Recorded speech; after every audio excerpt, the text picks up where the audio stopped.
तो आज के क्लास में हमरे मन पढ़ब नागपुरी साहित्य कर बारे में। तो स्टार्ट करीला कि नागपुरी साहित्य के दो भाग में बांटल जा है, जेकर में पहला है लोक साहित्य और दूसरा है शिष्ट साहित्य। तो सबसे पहले हमने जानब कि लोक साहित्य कैसन साहित्य के कहल जाएला। तो ऐसा साहित्य जेकर मूल रचयिता के है से पता नहीं रहेला और जे पीढ़ी दर पीढ़ी चलते आवत है, वैसन साहित्य के लोक साहित्य कहल जाएला। कहे कर मतलब है कि ऐसा साहित्य जेकर वास्तविक रचयिता या रचना के कर रहे सेकर पता एखन तक एखो नहीं है, केवल उकर संकलन करके आगे साहित्य के बढ़ा है। तो ऐसा साहित्य जेकर वास्तव में रचयिता के रहे सेकर कोई भी पता नहीं है और पीढ़ी दर पीढ़ी सुनते सुनाते अलग और संकलन करके आज हम इनके लिखल रूप में मिलेला।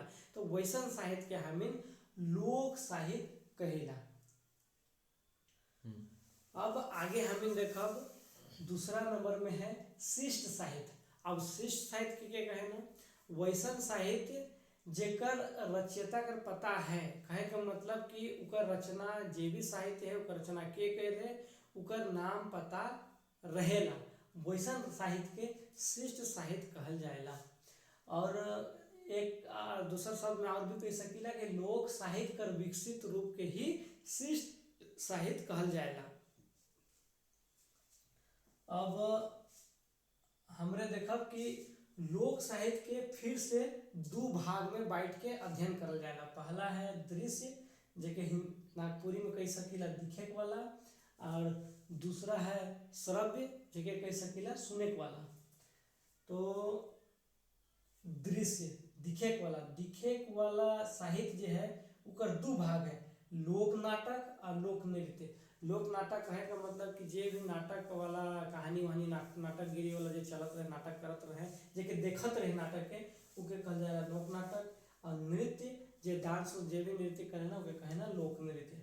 अब हम पढ़ब श्रव्य, जे सुने वाला भाग में इकर भी दो भाग है, पहला परकीर्णन साहित्य और दूसरा है गद्य पद साहित्य।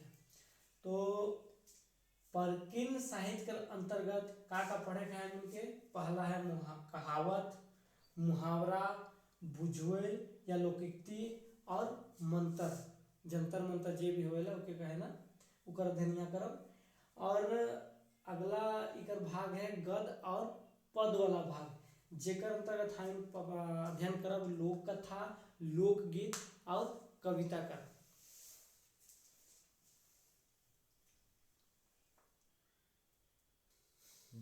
तो ई तरह हम देख ली कि नागपुरी साहित्य के जो है उके दो भाग में बांटल जाएला।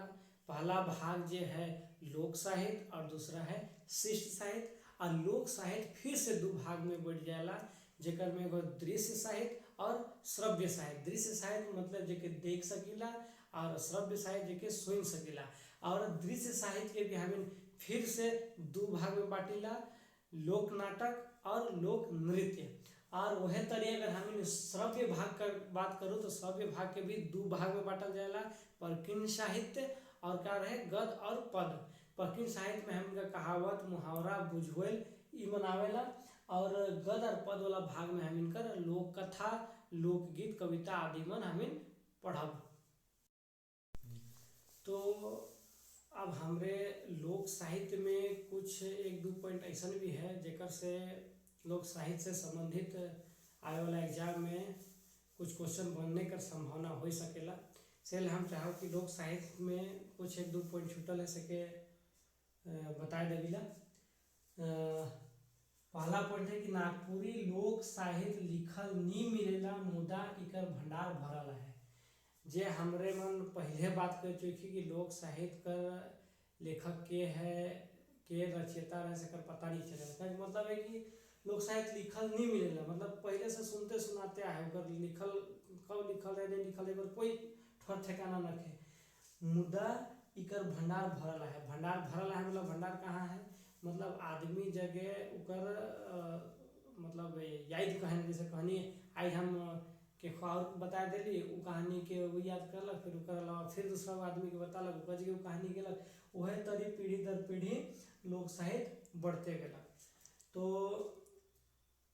और अगला है कौनवे लोक साहित्य कर अध्ययन उकर सभ्यता, संस्कृति, धर्म, रीति रिवाज, सामाजिक जागरण और इच्छा कर महीन विचार चाहे अवलोकन करे में मदद करेला।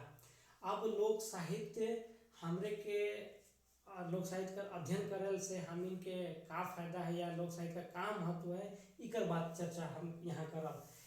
इकर अध्ययन करले का हुई कि जे भी संसार या जे भी उस समय कर या जे भी उस समय का लोग रहे उकर सभ्यता क्या रहे, उकर संस्कृति कैसन रहे, उनका रहन सहन कैसन रहे, उनका धर्म का रहे, रीति रिवाज कैसन रहे, सामाजिक जागरण कैसन रहे, उनकर विचार कैसन रहे, इस सब का जानकारी हमिन के लोक साहित्य कर अध्ययन करल से मिल जाएगा।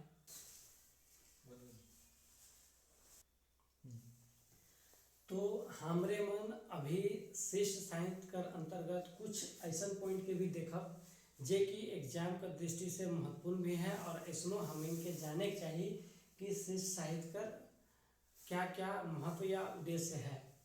तो पहला पॉइंट है कि इकर में हृदय कर जगह बुद्धि कर मुदता रहेला। कहे का मतलब है कि शिष्ट साहित्य लिखे से पहले लिखवैया या रचयिता अपन दिमाग और बुद्धि लगाएला कि हम साहित्य का रचना कैसे करूँ जेकर से कि हमर जे साहित्य का प्रचार है वो अच्छा हो, हम नाम कमाओ, इस दृष्टि से ही साहित्य का रचना करल जाएगा। लेकिन एकरे जगह में अगर लोक साहित्य कर बात करल जाए तो लोक साहित्यकार है कि जे भी दिल से निकलक कुछ भी फीलिंग सनाला कर पटांग लिख देली जेकर कोई मायने मतलब होवे जरूरी नहीं रहे। और दूसरा पॉइंट है कि इकर उद्देश्य जस और धन पावे के रहेला। कहे का मतलब है कि शिष्ट साहित्य इस दृष्टि से लिखल जाएला कि उकर ज़्यादा उस साहित्य से उके अपन पहचान मिले और कैसे उकर से ज़्यादा धन कमा सके, इस दृष्टि से शिष्ट साहित्य लिखल जाएला। जबकि लोक साहित्य में इस टाइप पर कुछ देखे के लिए नहीं मिलेला, बस जे पीढ़ी दर पीढ़ी सुनते सुनाते आलक ऊपर एगो संकलन कर दिले वह लोक साहित्य हो गया। जबकि शिष्ट साहित्य एकदम सोचल समझल लिखल रचना हके कहल जा सकला।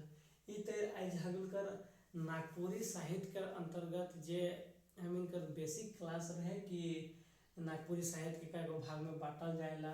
लोक साहित्य, शिष्ट साहित्य और लोक साहित्य के अंतर्गत का आवेला और शिष्ट साहित्य का कुछ महत्वपूर्ण बिंदु के आज हम आज के क्लास में पढ़ ली। और अगला वीडियो जो हमार आवी वो आवी रोरे मन के लोक गीत पर। तो आगे फिर हम इन रोरे के बीच आवब। तो इतने कह के समाप्त कर ला। धन्यवाद, जोहार।